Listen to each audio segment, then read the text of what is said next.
प्रिय भक्तों, आपको श्री सत्यनारायण भगवान कथा सुनाई जा रही है। आज पूर्णमासी है, बुद्ध पूर्णिमा भी है। एक समय नेमिषाण तीर्थ में शौनकादि 28,000 ऋषियों ने श्री सूत जी से पूछा, हे प्रभु, इस कलयुग में वेद विद्या रहित मनुष्यों को प्रभु भक्ति किस प्रकार मिलेगी तथा उनका उद्धार कैसे होगा। हे मुनि श्रेष्ठ, कोई ऐसा तप कहिए जिससे थोड़े समय में पुण्य प्राप्त होवे तथा मनवांछित फल मिले। ऐसी कथा सुनने की हमारी इच्छा है।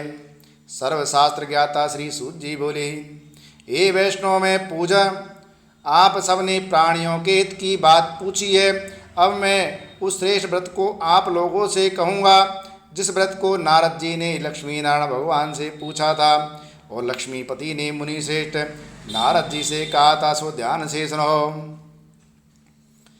एक समय योगी राज नारद जी दूसरों के हित की इच्छा से अनेक लोकों में घूमते हुए मृत्यु लोक में आ पहुँचे।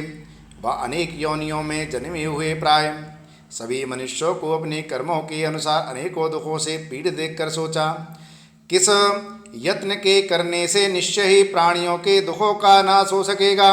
ऐसा मन में सोचकर विष्णु लोक को गए। वहाँ श्वेत वर्ण और 4 भुजाओं वाले देवों के ईश नारायण को देखकर, जिनके हाथों में शंख चक्र गदा और पद्म थे तथा वनमाला पहने हुए थे, स्तुति करने लगे, हे भगवान, आप अत्यंत शक्ति से संपन्न हैं। मन तथा वाणी भी आपको नहीं पा सकती। आपका आदि मध्य अंत भी नहीं है। आप निर्गुण स्वरूप सृष्टि के आदिभूत व भक्तों के दुखों को नष्ट करने वाले हो। आपको मेरा नमस्कार है। नारद जी से इस प्रकार की स्तुति सुनकर विष्णु भगवान बोले, हे मुनि श्रेष्ठ, आपके मन में क्या है? आपका किस काम के लिए आगमन हुआ है? निसंकोच कहें। तब नारद मुनि बोले, मृत्यु लोक में सब मनुष्य जो अनेक योनियों में पैदा हुए हैं, अपने अपने कर्मों के द्वारा अनेक प्रकारों के दुखों से दुखी हो रहे हैं। हे नाथ, यदि आप मुझ पर दया रखते हो तो बतलाइए कि उन मनुष्यों के सब दुख थोड़े से ही यत्न से, थोड़े से ही प्रयत्न से कैसे दूर हो सकते हैं। श्री विष्णु भगवान जी बोले, हे नारद, मनुष्यों की भलाई के लिए तुमने बहुत अच्छी बात पूछी है। जिस काम के करने से मनुष्य मोह से छूट जाता है वह मैं कहता हूँ, सुनो। बहुत पुण्य देने वाला स्वर्ग तथा मृत्यु लोक दोनों में दुर्लभ एक उत्तम व्रत है। आज मैं प्रेम वश होकर तुमसे कहता हूँ, श्री सत्यनारायण भगवान का यह व्रत अच्छी तरह विधि पूर्वक करके मनुष्य धरती पर आयु पर्यंत सुख भोग कर मरने पर मोक्ष को प्राप्त होता है। श्री भगवान के वचन सुनकर नारद मुनि बोले, हे भगवान, उस व्रत का फल क्या है? क्या विधान है और किसने यह व्रत किया है और किस दिन यह व्रत करना चाहिए? विस्तार से कहिए। भगवान विष्णु भगवान बोले, हे नारद, दुख शोक आदि को दूर करने वाला, धन धान को बढ़ाने वाला, सौभाग्य तथा संतान को देने वाला यह व्रत सब स्थानों पर विजय करने वाला है। भक्ति और श्रद्धा के साथ किसी भी दिन मनुष्य श्री सत्यनारायण भगवान की प्रातःकाल के समय ब्राह्मण बंधुओं के साथ धर्मपरायण होकर पूजा करे। भक्ति भाव से नैवेद्य केले का फल, शहद, घी, दूध और गेहूं का आटा सवाया लेवे। गेहूं के अभाव में साठी का चूर्ण भी ले सकते हैं और सब पदार्थों को भगवान की अर्पण कर देवे तथा बंधुओं सहित ब्राह्मणों को भोजन करावे। पश्चात स्वयं भोजन करे। रात्रि में नृत्य गीत आदि का आयोजन कर भगवान सत्यनारायण का स्मरण करते हुए समय व्यतीत करे। इस तरह व्रत करने पर मनुष्य की इच्छा निश्चय पूरी होती है। विशेष रूप से कली काल में भूमि पर यही मोक्ष का उपाय है। बोलो सत्यनारायण भगवान की जय।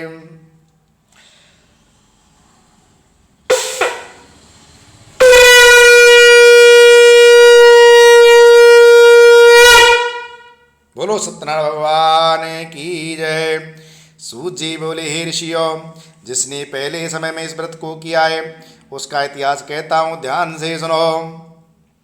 सुंदर काशीपुरी नगरी में एक अत्यंत निर्धन ब्राह्मण रहता था। वह भूख और प्यास से बेचैन हुआ नित्य पृथ्वी पर घूमता था।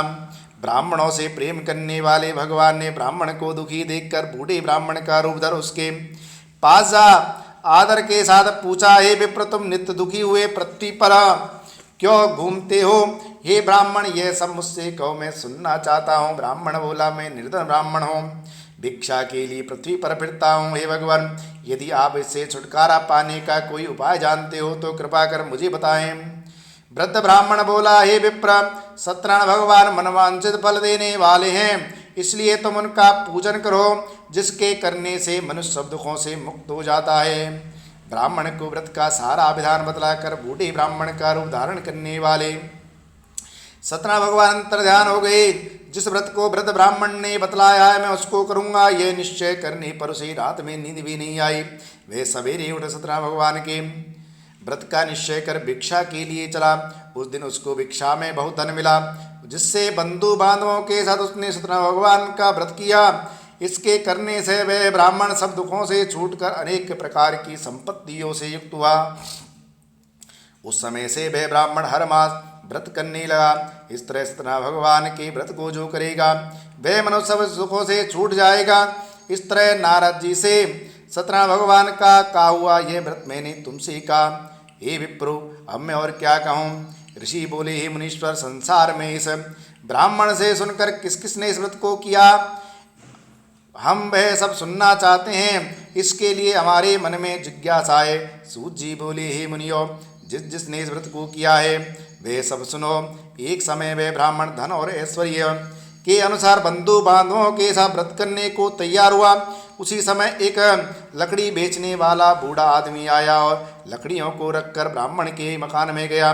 प्यास से दुखी लकड़ारा उनको व्रत करते देखकर ब्राह्मण को नमस्कार कर कहने लगा, आप यह क्या कर रहे हैं और इसके करने से क्या फल मिलता है, कृपा करके मुझको बतलाएं।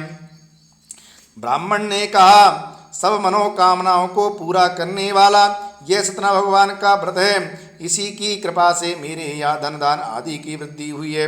ब्राह्मण से इस व्रत के बारे में जानकर लकड़ारा बहुत प्रसन्न हुआ। चढ़ना मत ले और प्रसाद खाने के बाद अपने घर को गया। अगले दिन लकड़ारे ने अपने मन में इस प्रकार का संकल्प किया कि आज ग्राम में लकड़ी बेचने से जो धन मिलेगा उसी से सत्यनारायण भगवान का उत्तम व्रत करूंगा। यह मन में विचार कर वह बूढ़ा आदमी लकड़ियां अपने सिर पर रखकर जिस नगर में धनवान लोग रहते थे ऐसे सुंदर नगर में गया। उस दिन वहां पर उसे उन लकड़ियों का दाम पहले दिन से चौगुना मिला।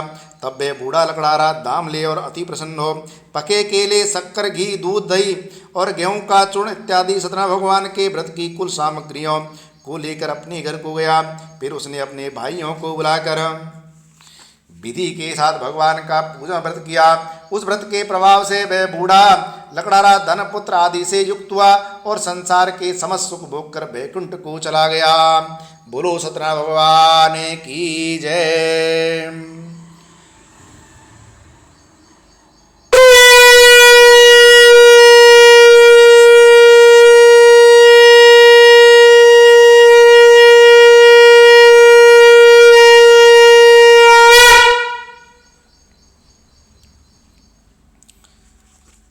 सूत जी बोले, हे मुनियो, हे श्रेष्ठ मुनियो, अब आगे की कथा कहता हूँ सुनो। पहले समय में उल्कामुख नाम का एक बुद्धिमान राजा राज करता था।